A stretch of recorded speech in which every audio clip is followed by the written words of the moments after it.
Flawless ang mukha ni Mary Ann nung dalaga pa siya. Madami pong nagsasabing maganda talaga po noon. Wala pong kuntigyawat, makinis po yung mukha ko noon. Matangos daw po yung ilong ko noon. Wala po akong ginagamit po sa mukha ko kahit po sabon.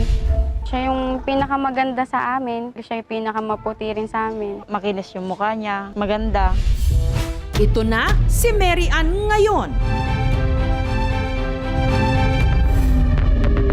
Ang kanyang ilong namamaga, ang bukol umabot na rin sa kanyang mga mata. Natatakpan na lang po ng face mask ko po. Tapos po, napapangitan po kasi ko sa mukha ko. Makapansin po yung mga kapitbahay ko. Bakit po na po ako naging ito? Baka sabihin po ng mga kapitbahay ko po, bakit na po pangit ako?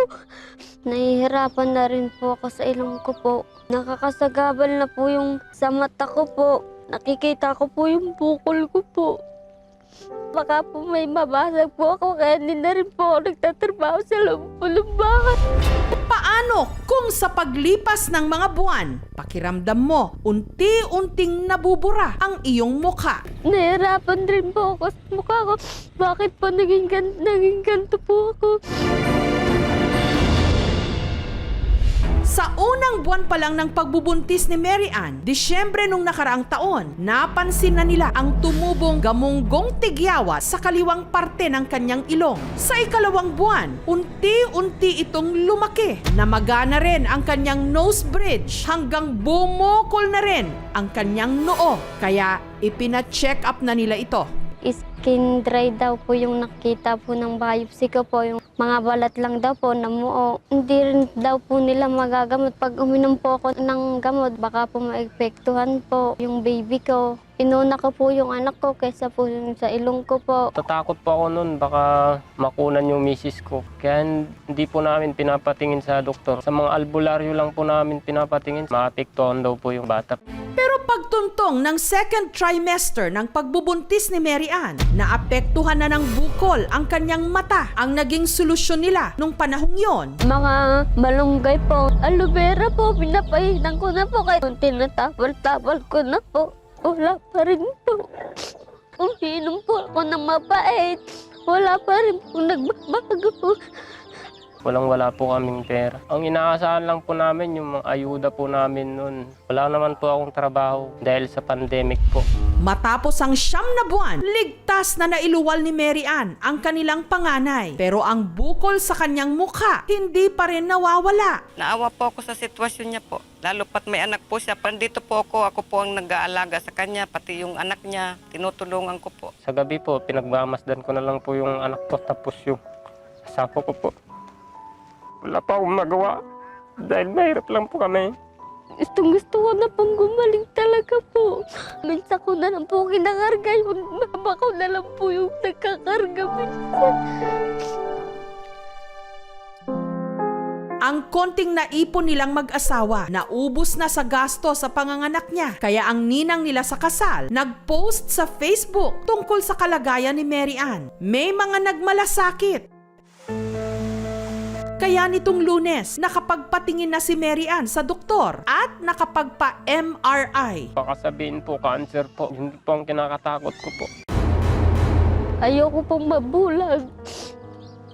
Ayoko pong makita po sa asawa ko. Bakit po daw po ako nabulag? Ayoko pong makita na anak ko. Mama, bakit bulag ka? Ano po nangyari sa'yo? Operahan po ako, hindi po ako natatakot. Basta po gumaling lang po ako. Ayon kay Dr. Thanvu de Guzman, Mary Ann, lumabas na yung result mo. Nandito siya sa noo. Nasa labas naman siya ng skull. Tapos yung mata mo, hindi naman siya pumasok pa sa loob, sa eyeball. Ibig sabihin, nasa ilalim na siya ng balat. Kaya lang medyo malaki. Ngayon, ang susunod natin gawin, patulugin kita para marami kong sample na makuha para malaman na natin kung anong klaseng bukol to. Sige po, kayo po kung gagawin niyo po sa akin, mapapagaling niyo po ako. Sana po malaman na po yung bukol ko po kung ano pong rasyon po, magamot na po. Noong Biyernes, lumabas na ang resulta ng biopsy. Yung lumabas dun sa biopsy result, granulomatous inflammation. Ibig sabihin, non-specific result yon na parang nagkaroon ng scar tissue. Yung mga possible causes, pwedeng una dahil sa infection, pangalawa dahil sa autoimmune disorder, pangatlo pwedeng dahil sa mass, may parang bukol. Kaya medyo may extensive workup pa na kailangan gawin sa kanya. Kumari may refer siya sa mga specialist tulad ng infectious doctor, sa immunologist, o kaya autoimmune doctor specialist. Pwede rin sa dermatologist. Yung mahirap yung case ni Mary Ann. Walang specific cause ng pamamaga ng skin niya sa face. This is a developing case kasi hindi mo matukoy kaagad eh. Malaki ang gagastusin para sa additional tests at posibleng operasyon ni Mary Ann. Ang aming programa nag-abot ng tulong pinansyal kay Mary Ann pagdagdag sa kanyang pagpapagamot. Samantala, ang mga doktor at ospital nagbigay rin ng discount sa isinagawang biopsy at iba pang pangangailangang medikal ni Mary Ann. So every time na merong, let's say, mako-confine, magpapalab, pakikita mo lang yung papel na yan, para na sa ganun, mayroon kang 20% discount sa lahat ng hospital services. Dok, salamat po sa inyo po. Inano po ako ng squat po. Madaming salamat po sa inyo po. Tila napaaga na rin ang kanilang Pasko dahil may nagpaabot na rin ng tulong at mga regalo. Madaming salamat po sino pong tumulong. Madaming salamat rin po sa regalo ko. Makakaano po yan sa anak ko po. Merry Christmas rin po. Maging ang lokal na pamalaan, nagbigay na rin ng pinansyal na tulong kay Mary Ann.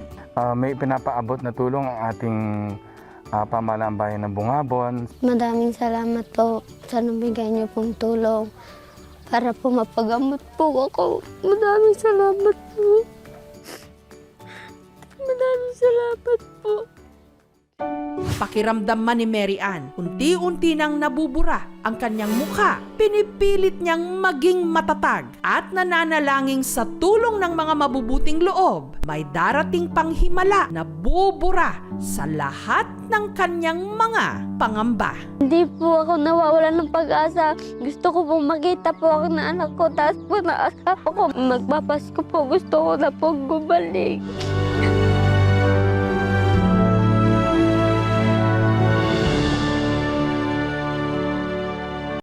Thank you for watching, mga kapuso. Kung nagustuhan niyo po ang videong ito, subscribe na sa GMA Public Affairs YouTube channel.